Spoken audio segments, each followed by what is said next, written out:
करुणा मुंडे पोटगी प्रकरणी धनंजय मुंडेंना मोठा दणका, 2 लाखाची पोटगी देण्याचा कौटुंबिक न्यायालयाचा निर्णय माझगाव कोर्टाकडून कायम. धनंजय मुंडेंची याचिका फेटाळली. आपल्याला प्रेमपाशात अडकवणाऱ्याला धनंजय मुंडे 20 कोटी देणार. करुणा मुंडेंचा सुनावणीनंतर खळबळजनक आरोप. मला चित्रपटांची ऑफर असूनही मुंडेंसह राहण्याचा निर्णय, करुणा मुंडे यांचा दावा.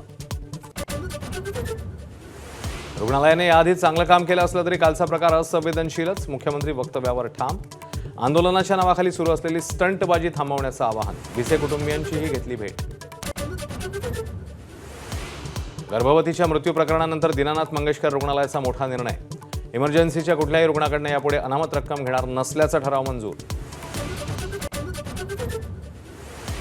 बँकांमधील मराठीच्या आग्रहाचं आंदोलन थांबवा. राज ठाकरेंचे कार्यकर्त्यांना पत्राद्वारे आदेश. बँकांमधील मराठीची जबाबदारी आता सरकारची. राज ठाकरे यांची भूमिका. शेतकऱ्यांच्या कर्जमाफीवर कृषी मंत्र्यांचं वादग्रस्त वक्तव्य. विरोधी पक्षांची कोकाटेंवर कडाडून टीका. तसं बोलले असतील तर माफी मागतो, बावनकुळेंनी केलं स्पष्ट. सहाय्यक पोलीस निरीक्षक अश्विनी बिद्रे हत्या प्रकरणी मुख्य आरोपी अभय कुरुंदकरसह दोघे दोषी. राजेश पाटीलची निर्दोष मुक्तता. 11 एप्रिलला शिक्षेची सुनावणी.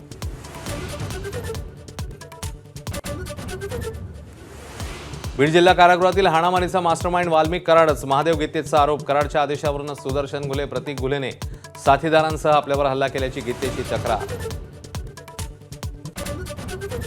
सोलापुरात दूषित पाण्यामुळे 2 शाळकरी मुलींच्या मृत्यूचा आरोप. एकीची प्रकृती गंभीर. पाहणीला आलेले आमदार देवेंद्र कोठेंसमोर स्थानिकांचा संताप. डेंग्यू सदृश आजारामुळे मृत्यू. पालिका आयुक्तांची माहिती. उद्याच्या रामनवमीसाठी राज्यभरात जय्यत तयारी. नागपूर हिंसाचारानंतर रामनवमीच्या पार्श्वभूमीवर पोलीस अलर्ट मोडवर. 2000 पोलिसांचा बंदोबस्त.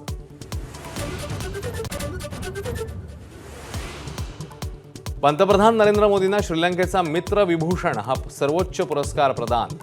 श्रीलंकेच्या अध्यक्षांसोबत चर्चा. मोदी 3 दिवसीय श्रीलंका दौऱ्यावर. एबीपी माझा, उघडा डोळे बघा नीट.